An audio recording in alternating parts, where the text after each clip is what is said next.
इस्लामाबाद के जो 3 हलके हैं ना, वो वबाले जान बन गए हैं वफाकी हुकूमत के लिए।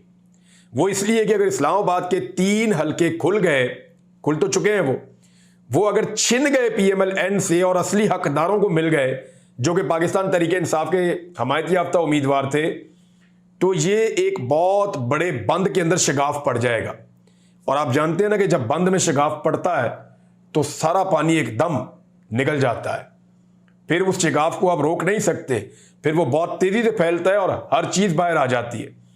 तो इसी तरह अगर इस्लामाबाद के 3 हलकों का फैसला आ जाता है, और फैसला सबको पता है 50-50 हजार की लीड है, इसीलिए तो PMLN के उम्मीदवारों में से कोई एक भी अपने फॉर्म 45 नहीं लेकर आ रहा, ना वो अपना बयान अल्फी जमा करवा रहा है। महीनों हो गए हैं इस केस को लगे हुए, लेकिन अभी तक कोई रिकॉर्ड, कोई भी बंदा जमा करवाने के लिए तीनों में से एक भी तैयार नहीं है। आरओ जो है वो भी भागे हुए हैं, वो अपनी जान छुड़ाते फिर रहे हैं, जुर्माने जमा करवा रहे हैं। वजह यह है कि यहां पे हार यकीनी है PMLN की। अगर ये तीनों सीटें गई तो ये वो बंद टूट जाएगा, उसके बाद पूरे पाकिस्तान में सीटें जाने का सिलसिला शुरू हो जाएगा। और इससे बचने के लिए हुकूमत जो है वो कानून के अंदर तब्दीली लेकर आ रही है, लेकिन वो मामला भी अदालत में चैलेंज होगा। और अगर इंसाफ हुआ तो इंसाफ का तकाजा ये कहता है कि जो कानून जब बनता है, बनने के बाद से लागू होता है, पिछले इलेक्शन के ऊपर वो लागू नहीं हो सकता। अगर कोई ये कहता है कि रिटायर्ड जजों को ट्रिब्यूनल का हिस्सा बनाया जाएगा, तो आइंदा से बनाया जा सकता है। जो माजी में चीजें हो गई हैं उनके लिए आप हिस्सा नहीं बना सकते। अब उसकी लैंग्वेज को जो मर्जी करें, मेरे ख्याल में ये चीजें चैलेंज हो जाएंगी। बहरहाल ये केस आज सुना गया और इसके अंदर PMLN बहुत बड़ी मुश्किल में थी। उन्होंने बड़ी कोशिश की जान छुड़ाने की, लेकिन इस केस को सुन रहे थे जस्टिस तारिक महमूद जहांगीरी साहब। इनके ऊपर पहले जो है वो एतराज भी किया गया था, लेकिन फिर माफी भी मांग ली PMLN ने और नए ट्रिब्यूनल को भेजा भी गया था। फिर हाईकोर्ट का फैसला आया और वापस उन्हीं के पास केस आ गया। तो अब उनका मूड आज पता चल गया। जितने भी मुझे वहां पे आज इस्लामाबाद में मिले सहाफी जो इस केस को सुनकर आ रहे थे, मैं थोड़ा लेट हो गया, तो उन सब ने कहा कि हमें लगा कि बस अब ये फैसला होगा। अब इसमें से अगर कोई बचा सकता है तो वो सुप्रीम कोर्ट ऑफ पाकिस्तान, अगर कहीं पे काजी साहब की अदालत कुछ कर दे तो कर दे, बहरहाल ये नहीं बचते। एक तो अदालत ने यह तय कर लिया कि कार्रवाई आगे कैसे बढ़ानी है, तो उन्होंने बताया कि 180 दिन के अंदर फैसला होना है और 7 दिन के अंदर अंदर जवाब जमा करवाने के आप पाबंद हैं। आप अगर जवाब जमा नहीं करवाएंगे और ताखीरी हरबे इस्तेमाल करेंगे तो फिर आपकी रुकनीयत जो है वो मुअत्तल हो जाएगी, यानी आप फिर रुकन नहीं रहेंगे, आपको फारिग कर दिया जाएगा और फिर जुर्माने भी होंगे, यानी 1 लाख रुपए तक जुर्माना भी हो सकता है। बहरहाल जज साहब ने कहा जी बयान अल्फी लेकर आए और परसों का टाइम दिया है, एक दिन छोड़कर अगले दिन का। तो अब जो है ये बहुत मुश्किल में आ गए हैं PMLN के तीनों कैंडिडेट जो वहां से जाली फॉर्म 47 के ऊपर इलेक्शन जीते थे, लेकिन अदालत ने तकरीबन बांध लिया है। और अब जो समाअत है वो 10 जुलाई को होगी और होगा ये कि पहले एक समाअत, फिर दूसरी समाअत, फिर तीसरी समाअत होगी। यानी हल्का NA 48 जो है वो 9 जुलाई को, 47 जो है वो 10 जुलाई को और 46 जो है वो 11 जुलाई को सुना जाएगा। तो ये मामला भी अब अपने मंतकी अंजाम की तरफ पहुंच रहा है। लेकिन यही जो मुअज़्ज़िज़ जज साहब है, इनके ऊपर जो है वो तौहीन की गई इनकी, और एक सहाफ़ियों की एक जमात है और कुछ दीगर लोग भी हैं, उन्होंने इनके ऊपर अटैक कर दिया कि जनाब मुअज़्ज़िज़ जज साहब जो हैं इनकी डिग्री जाली है या वो है ही नहीं, इन्होंने वहां तालीम ही हासिल नहीं की, इनकी डिग्री जाली है, ये कहा गया। और कंटिन्यूसली इनके ऊपर बैशिंग की गई सोशल मीडिया पे, और उसके ऊपर फिर हाई कोर्ट ने नोटिस ले लिया। और हाई कोर्ट ने जब इसके ऊपर नोटिस लिया तो ये पहली मरतबा ऐसा हुआ इस्लामाबाद हाई कोर्ट की हिस्ट्री में कि फुल कोर्ट बैठा, सवाए जस्टिस तारिक महमूद जहांगीरी जिनकी तौहीन हुई है उनके अलावा बाकी 7 जजेस बैठे और चीफ जस्टिस आमिर फारूक भी थे और बाकी सारे जजेस भी वहां पे मौजूद थे। अब इसमें अदालत ने नोटिस दे दिए हैं Pakistan electronic media regulatory authority PEMRA को, पाकिस्तान टेलीकम्युनिकेशन अथॉरिटी PTA को, सहाफियों में गरीदा फारूकी, अमार सोलंगी और हसन अयूब को नोटिस जारी किए गए हैं। इनके अलावा और भी बहुत सारे सहाफी हैं, बहुत सारे सियासतदान हैं, बहुत सारे ऐसे लोग हैं जो सोशल मीडिया पे मुख्तलिफ पॉलिटिकल पार्टीज की नुमाइंदगी करते हैं, उन्होंने भी जज साहब की तौहीन की थी। आने वाले वक्त में वो रिकॉर्ड भी सामने आ जाएगा।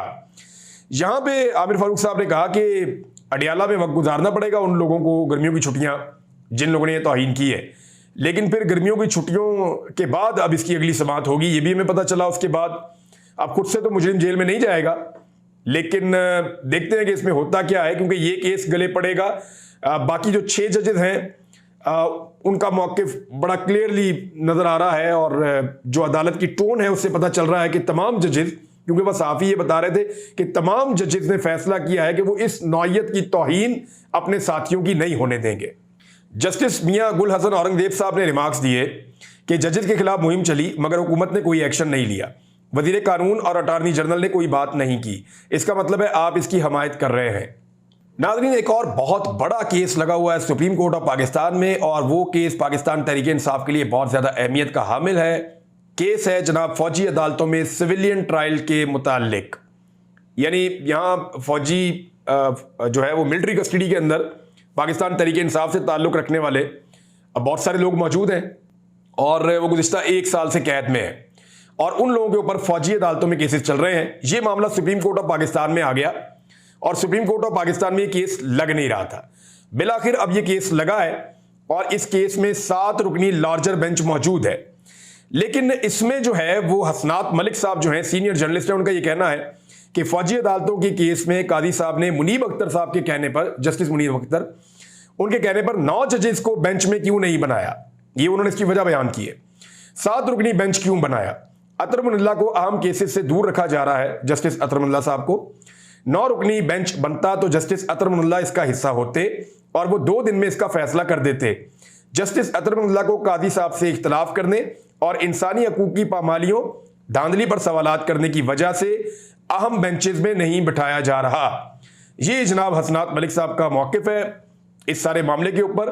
लेकिन अब अदालत के अंदर आज हुआ क्या, उसकी हाईलाइट्स मैं आपको बता देता हूं, आपको आइडिया हो जाएगा ये केस कहां जा रहा है। इसमें एक तो सलमान अकरम राजा साहब ने कहा कि 5 हफ्तों से जो फैमिलीज हैं उन मुल्जिमान की जो मिलिट्री कस्टडी में है उनको फैमिली से नहीं मिलने दिया जा रहा, मुल्जिमान को बुरे हालात में रखा गया। इस पर अदालत ने पूछा, ये लतीफ़ खोसा साहब ने कहा, अदालत ने कहा 5 हफ्ते से मिले नहीं तो आपको कैसे पता है? उन्होंने कहा जो पहले मिले थे उन्होंने बताया था और इस पर यह बताया कि जब वो आते हैं मिलने के लिए तो उनके हाथ पीछे बंधे होते हैं, उनके सर के ऊपर जो है वो बोरी चढ़ी हुई होती है, तो कपड़ा चढ़ा हुआ होता है। तो इस तरह का जो है वो अदालत के अंदर बताया गया, जिसपे फिर जज साहब ने कहा कि अगर मुल्जिमान को ऐसे रखा है तो गलत है, बेहतर होगा कि इस केस को चलाकर फैसला करें। हफीजुल्लाह न्याई साहब वहां मौजूद थे, उन्होंने कहा जी कि मेरे बेटे से जो आखिरी मुलाकात हुई वो इस अदालत की मेहरबानी से हुई थी। फरीकैन ने बताया कि मुल्जिमान से फैमिली की मुलाकात नहीं हो रही, अटॉर्नी जनरल इन शिकायत का अजाला करें, सुप्रीम कोर्ट ने यह कहा।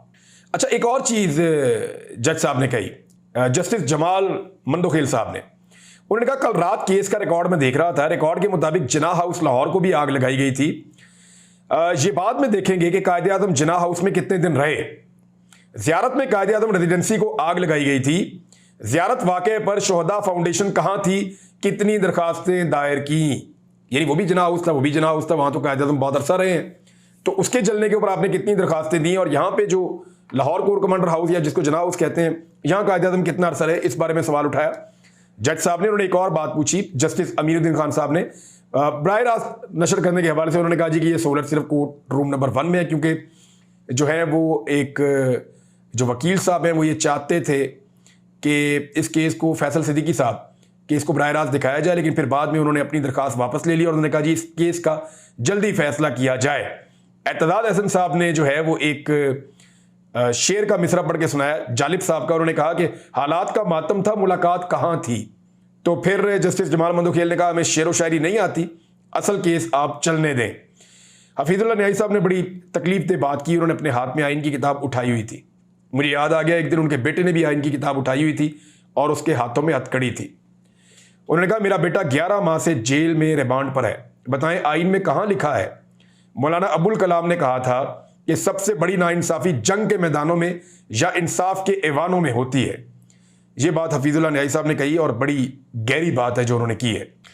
नाज़रीन, जो केस एक और चल रहा है सुप्रीम कोर्ट ऑफ पाकिस्तान में वो भी बहुत अहमियत का हामिल है और उस केस में कादी फायद ईसा साहब ने एक सवाल उठा दिया और उस सवाल के बाद जो है वो एक अजीबोगरीब सूरत हाल पैदा हो गई पूरे पाकिस्तान में।